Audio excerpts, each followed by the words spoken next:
Shalom Akim, Yahweh Ba'ashim, Yahushua Ba'ashim, Akwakadash, Ibram Nasha, DC Camp, another short lesson to edify the hopeful elect.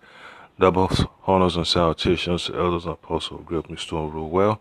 So as you can see on the screen, we got a so-called pyramid in the land of Nigeria, in the Igbo section. All right, that's the the Israelite part, of Nigeria.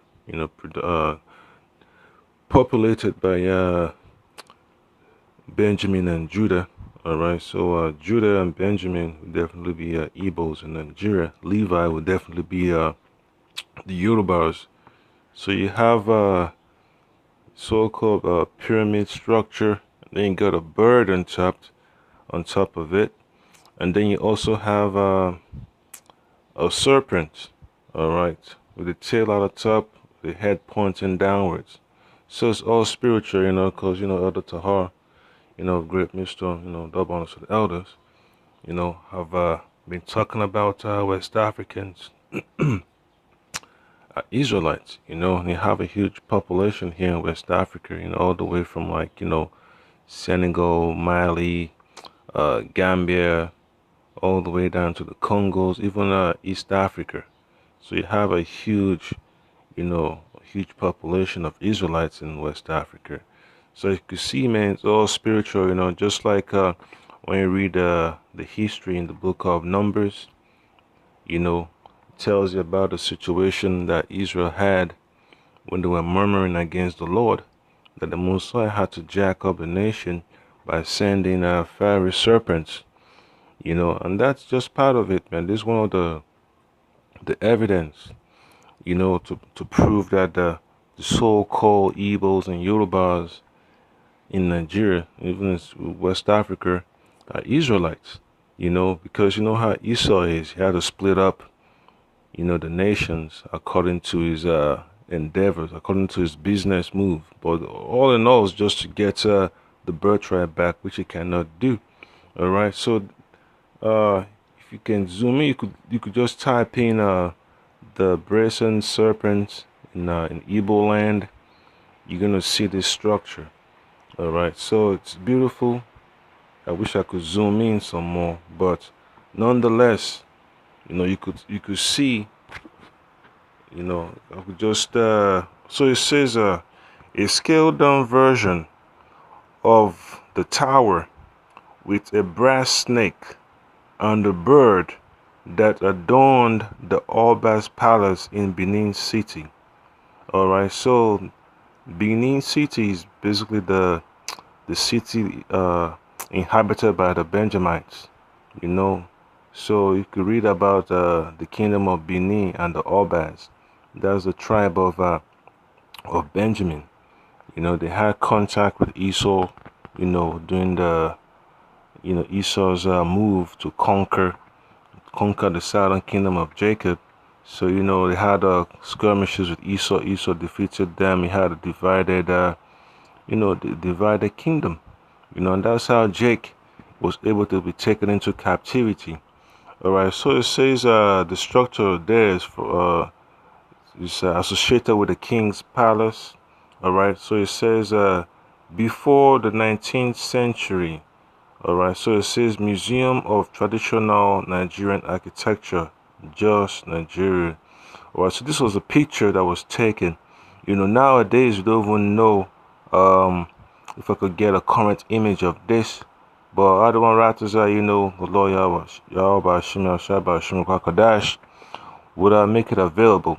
So you can see right there, man. If you dig through the scriptures, you'll see it. All right, so I'm going to read the book of Numbers, chapter 21. I'm going to read from verse 1 all the way to verse 9. All right, it's just history, right? So it says, and when King Arad, the Canaanite, which dealt in the south, heard that Israel came by the way of the spies, then he fought against Israel and took some of them prisoners. And Israel vowed a vow unto the Lord Yahweh and said, if thou wilt indeed deliver this people into my hand, then I will utterly destroy their cities. So that's a promise our forefathers made, man. To destroy these Hamites, these Canaanites.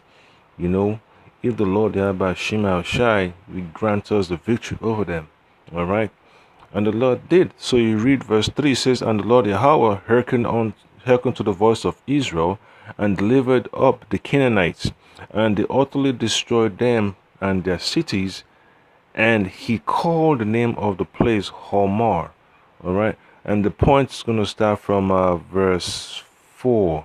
And they journeyed from the Mount Hor, or by the way of the Red Sea, to compass the land of Edom. All right, that's where the land of of Esau, the Caucasian, the white, so-called white folks, the Edomites that the Bible speaks of, the Europeans. All right, and the soul of the people was much discouraged because of the way they doubted. They gave up. That's one thing the Lord Yahweh Shema Shai hates. A double mind. You know, folks pray and ask the Lord Yahweh Shema Shai for victory over the enemy, and now they're doubting again. So that's what pisses the Lord off. Musa loves a nation of people that's consistent, in righteousness. But our nation, man, we had the ups and downs, keep on tumbling and tumbling and tumbling, but for their elect's sake, that period of time, of tumbling up and down, being in captivity, will be cut short.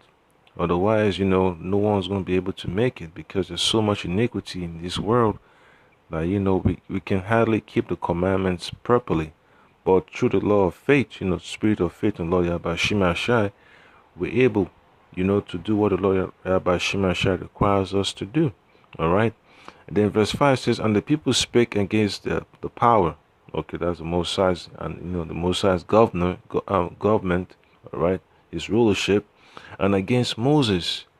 Wherefore have ye brought us up out of Egypt to die in the wilderness? We keep saying that's the favorite line, in the nation of Israel during the time they were moving from Egypt to trying to get to the land of Israel. They kept talking about, why the hell you bring us out here into the wilderness, out of Egypt to die. All right. For there is no bread, neither is any water, and our soul loaded this light bread. All right. They weren't feeling what the Moses was giving the people. All right.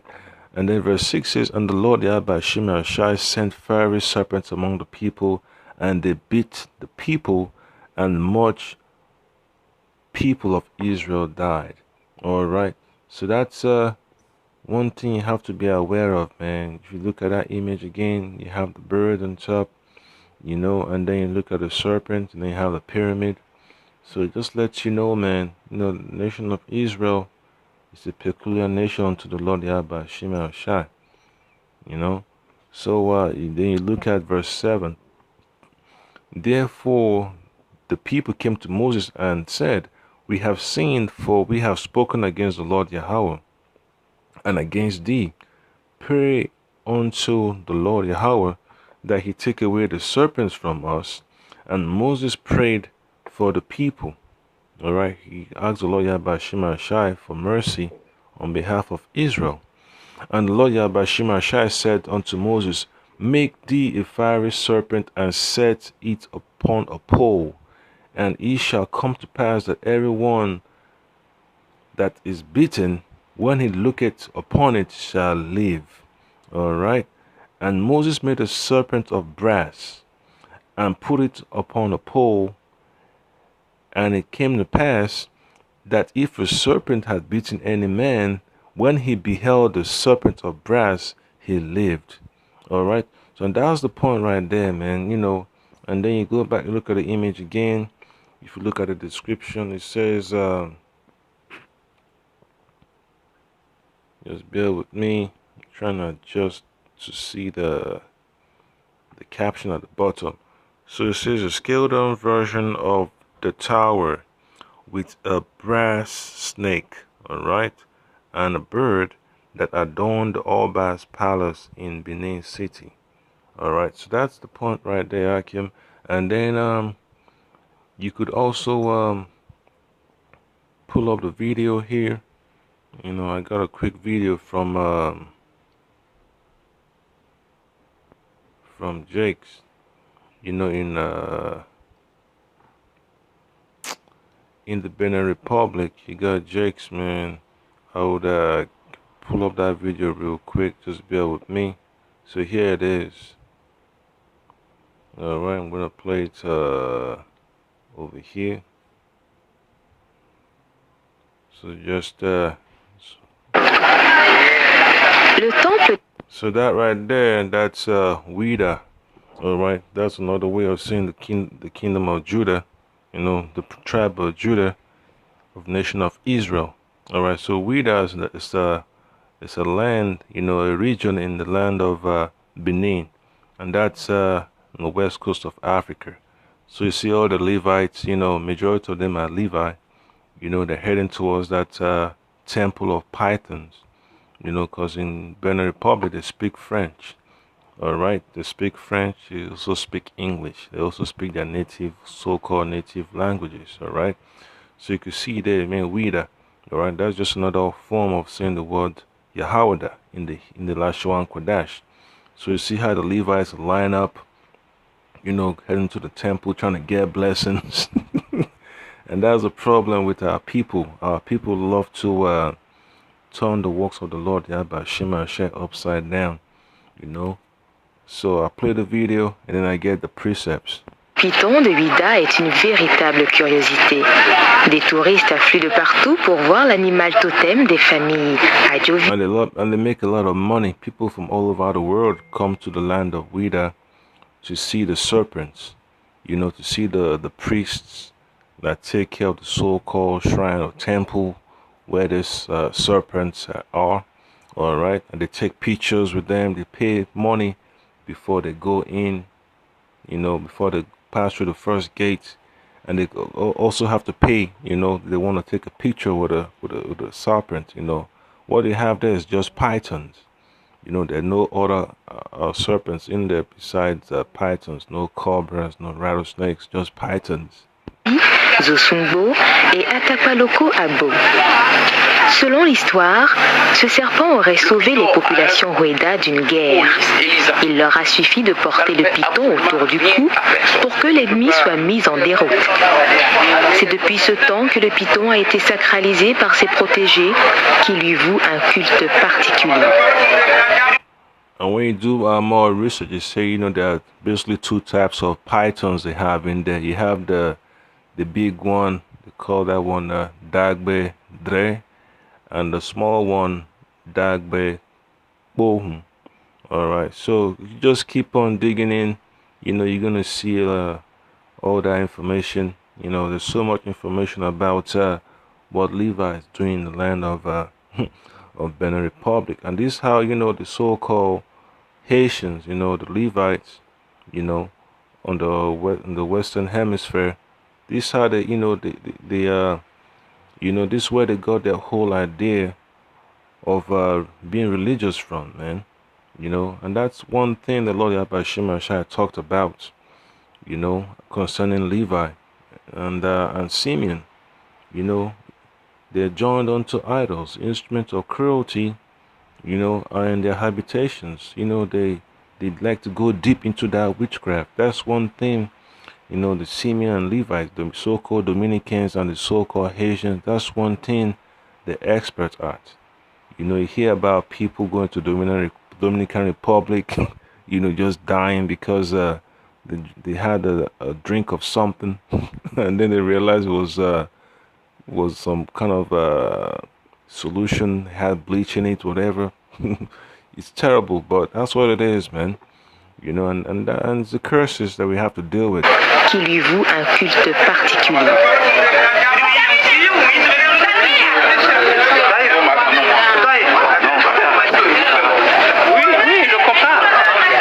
De nos jours, la croyance au python semble s'imposer à tout Ouida.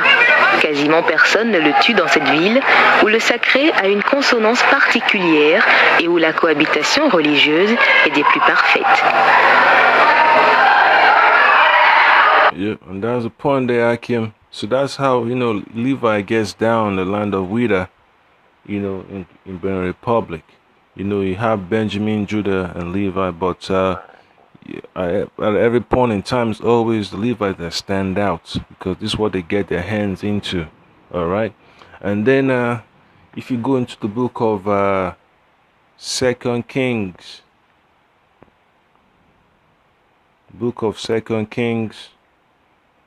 and you read chapter 18 from verse 1 to verse 6. So it says, "Now it came to pass in the 3rd year of Hosea, son of Elah, king of Israel, that Hezekiah the son of Ahaz, king of Judah, began to reign. 25 years old was he when he began to reign, and he reigned 29 years in Jerusalem. His mother's name also was Abi, the daughter of Zechariah. And he did that which was right in the sight of the Lord Yahweh, Ba'ashem Yahushua, Ba'ashem Kakadash, according to all that David his father did." All right. So this, this King Hezekiah, is of the line of Judah. All right. And then in Benin Republic, it's called the land Judah. All right. So that goes back to the land of Israel. The land of the kingdom of Judah. All right. So it says in I read verse 3 again, "And he did that which was right in the sight of the Lord Yahweh, according to all that David his father did." So he was a man after the Most High's heart, just like his father, David. "He removed the high places and brake the images, and cut down the groves, and brake in pieces the brazen serpent that Moses had made." All right, I read that part again. "And break in pieces the brazen serpent that Moses had made." All right, going back to the book of Numbers. All right, when the Lord Yahweh Shemashah was jacking up our nation with those serpents, biting them. "For unto those days the children of Israel did burn incense to it." All right, so that's one thing our people always been doing. They always like to, go deep into idolatry. All right, and that's why King Hezekiah had to destroy that brazen serpent. And he called it Nehushtan. All right. Then if you look at the word Hebrew word for that Nehushtan.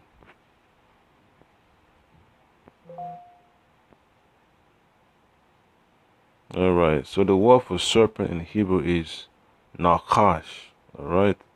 And then keep scrolling down.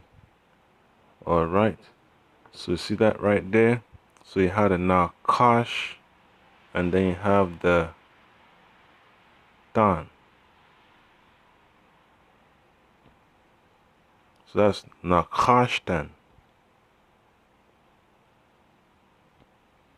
So a tin of brass. All right. Nakash represents the serpent. All right.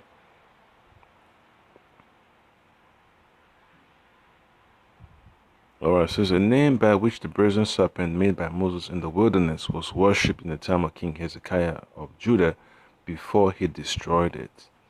All right. So all right, so it was made from copper and brass, basically the same. All right.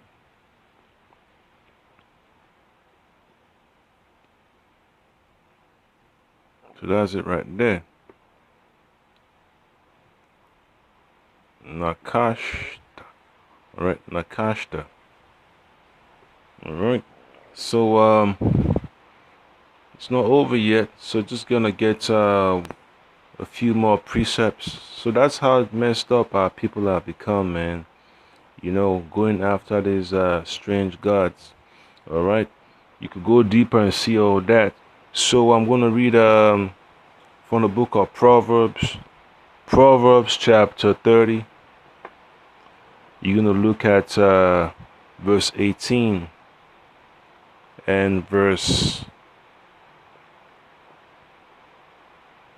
19. So it says, "There be 3 things which are too wonderful for me, yea, 4 which I know not. the way of an eagle in the air. All right. So in Nigeria, the national emblem, of the sports, the soccer team, they usually call it the Eagles. So, call them Super Eagles. All right. So Super Eagle, and then it says, the way of a serpent upon a rock, the way of a ship in the midst of the sea, and the way of a man with a maid. So just pointers right there, man. The importance of a serpent and an eagle. They all play a role, in the destiny of Jake. Their symbol, they have a symbolic meaning to it. Okay, so and then you go to the book of John, because that serpent, when you're reading the book of John, the 3rd chapter, it's referring to the Lord Yahushai, because he was the one that could grant healing to our people while they were in the wilderness, the shelter and provision of food and protection. That was all Yahushai, was that rock that followed the people, the light, All right, so this is John chapter 3. I'm going to read from verse 12 and then I'll stop at verse 15. So this is a conversation between Yahushua and Nicodemus. So it says, if I have told you earthly things and you believe not, how shall you believe if I tell you heavenly things? So that's one thing our people, they claim to be spiritual, but their mind is not as spiritual as it needs to be. All right. And then it says in verse 13, and no man has ascended up to heaven but he that came down from heaven. Just like, Proverbs chapter 30 verse 4, who has ascended up into heaven and who has descended, what is his name and what is his son's name, if thou can tell. So, Yahushua is giving a hint, all right, that he is that person. So it says, this even the Son of Man which is in heaven. So he's the Son of the Most High that's in heaven. That he is the one that was able to go up into the heavens and return to the earth. And then it says in verse 14, and as Moses lifted up the serpent in the wilderness, even so must the Son of Man be lifted up. All right, that whosoever believeth on him should not perish but have everlasting life. So Yahushua is saying, in the code, that he is representation of that serpent. That serpent represents him in the wilderness to save those that believed. Those that looked upon the serpent survived. The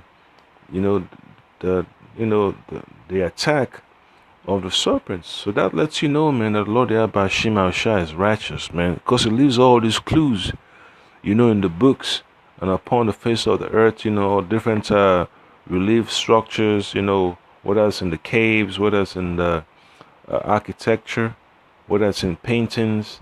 You always have signs there for the elect to look into. All right, and then I might have to get another precept here. So this is the book of Sirach chapter 25 verse 15. It says, there is no head above the head of a serpent. All right, and that's the point I'm trying to stick with. So Yahushua is that ultimate, serpent, because the serpent, according to the scriptures, represent wisdom. That's why Yahushua says, be thou wise as a serpent and harmless as a dove. All right, so that's the point right there, man. It just lets you know, man, that Jakes in West Africa, they still have those so-called, traits, the so-called, what you call it, evidences that they're the Israelites. Their spirits still, have that zeal for righteousness, but it's just that, the Lord Yahushua has not opened up their eyes yet. So you see there, man, you see the serpent, and then you see the bird above the pyramid, above all birds upon the face of the earth. The eagle is known to be the greatest, to be of the highest, So that's the point that I can, man, So I'm just gonna say Kal Halal Yahweh Ba'Shem Yahushai Ba'Shem Rakakadash, double honors and salutations to the elders and apostles of Great Pastoral Rule Well. And it's beautiful to have all these artifacts there, man. All these stories about Jake's journey into West Africa. So this is just a glimpse. And Lord willing, I'll get another opportunity to look into the customs among Igbos and Yorubas, man, because it's beautiful, man, to see that people are waking up. All right, so just keep the words of the Lord upon that heart, man. Pray the Lord Yahweh Shema shall continue to pour His Spirit upon you to look, to search for the history of their forefathers, according to the Holy Scriptures in sincerity and in truth.